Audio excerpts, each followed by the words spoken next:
di Provinsi Kalimantan Barat, tepatnya di bagian utara Pulau Kalimantan. Terdapat satu kota yang cukup menjadi cerminan tentang bagaimana seharusnya memandang perbedaan dan keberagaman dalam satu rumpun kesatuan. Kota tersebut adalah Singkawang. Kota Singkawang merupakan kota pesisir yang terletak di utara Provinsi Kalimantan Barat. Berjarak sekitar 145 km dari kota Pontianak, yang merupakan ibu kota Provinsi Kalimantan Barat. Kota Singkawang resmi menjadi kota madya pada tahun 2001. Jumlah penduduk kota Singkawang pada tahun 2018 tercatat sebanyak 236.395 jiwa, yang terdiri dari berbagai suku, etnis, dan agama. Sedikitnya, ada 16 kesukuan yang mendiami kota Singkawang, yakni Tionghoa, Dayak, Melayu, Bugis, Jawa, Sunda, Madura, Batak, Minang, dan suku lainnya. 3 di antaranya merupakan suku besar yang mendiami kota Singkawang, di samping suku-suku lainnya. 3 suku tersebut adalah Tionghoa, Dayak, dan Melayu. Singkawang itu dulunya adalah Kabupaten Sambas. Jadi Sam itu dalam bahasa Aka itu 3. Berarti di Singkawang ada 3 suku besar. Suku Dayak, suku Melayu, suku Tionghoa. Hal tersebut menggambarkan sisi multikulturalisme terkait etnis di samping beragamnya agama dan kepercayaan yang ada di kota Singkawang. Keberagaman tersebut juga menjadi fondasi yang kuat bagaimana terciptanya persatuan dan keberagaman di tengah perbedaan dalam realitas masyarakat kota Singkawang.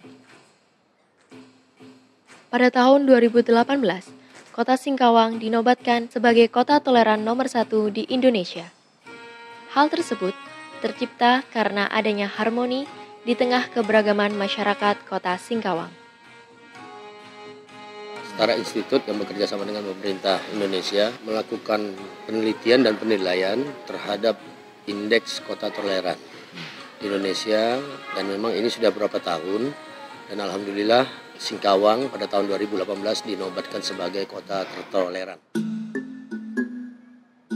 Dekatnya rumah ibadah kelompok agama-agama yang berbeda sebagai penanda terjalinnya toleransi antar umat beragama di kota Singkawang.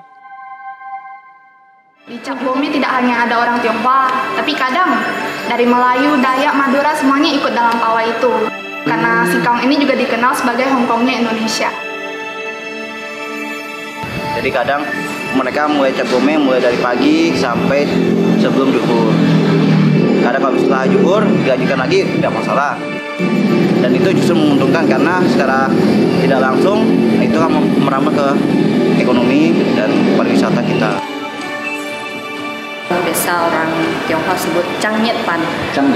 Changnyepan itu Cap Gome, festival Cap Gome itu biasa Singkawang cuy Thai, Sangkyong cuy Thai, cuy Nawe, cuy to turis, ada banyak turis.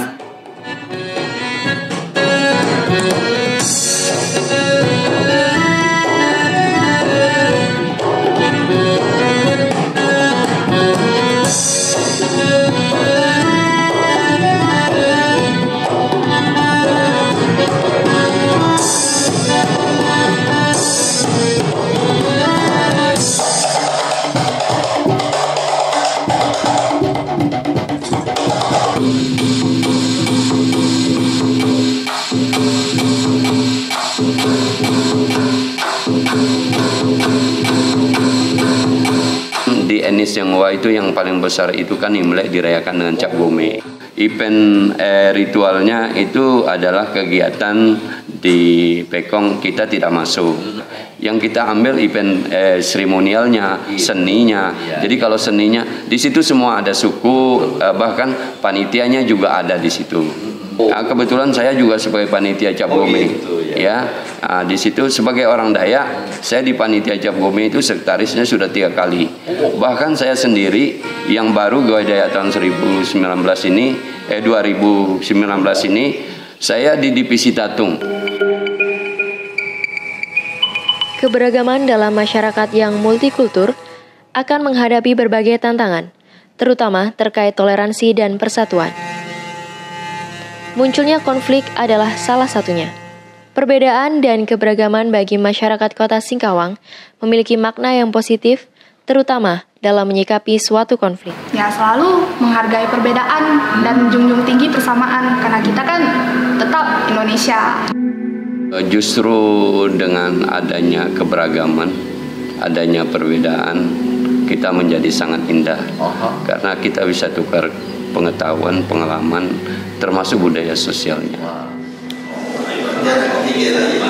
Kami di antara lembaga suku, kami DDAD, kemudian Majelis Adat Budaya Melayu, Majelis Adat Budaya Tionghoa yang mayoritas, dan Singkawang juga terdiri dari 17 pengumuman yang terdiri dari berbagai suku.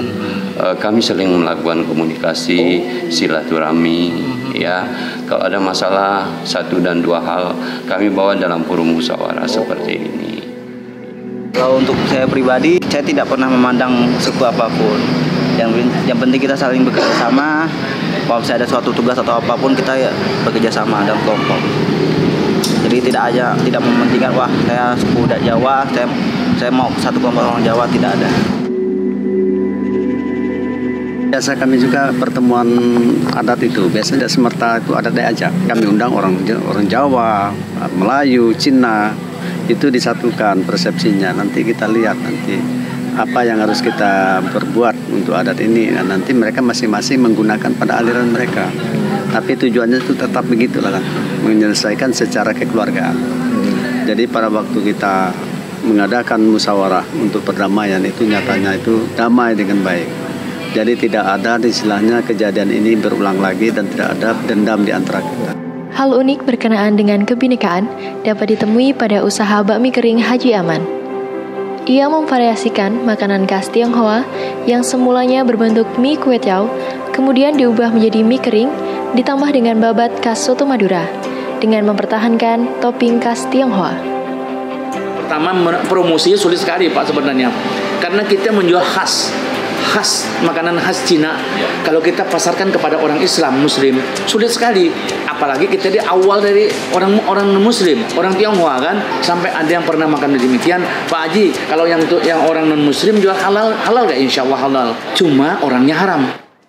Hari ini, makanan tersebut telah menggambarkan keberagaman di Kota Singkawang yang bisa dinikmati oleh semua orang.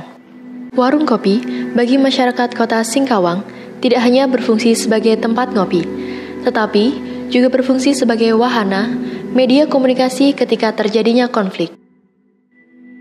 Kongko atau obrolan ringan telah menjadi budaya di tengah masyarakat Kota Singkawang untuk meredakan konflik secara informal. Dalam bentuk multikulturalisme akomodatif, komunikasi formal memberikan ruang bagi terbentuknya kelompok-kelompok yang mampu mengakomodasi ketika terjadinya konflik di tengah masyarakat. Selain dibentuk kelompok-kelompok berdasarkan agama, tidak hanya budaya besar, tetapi juga budaya-budaya kecil.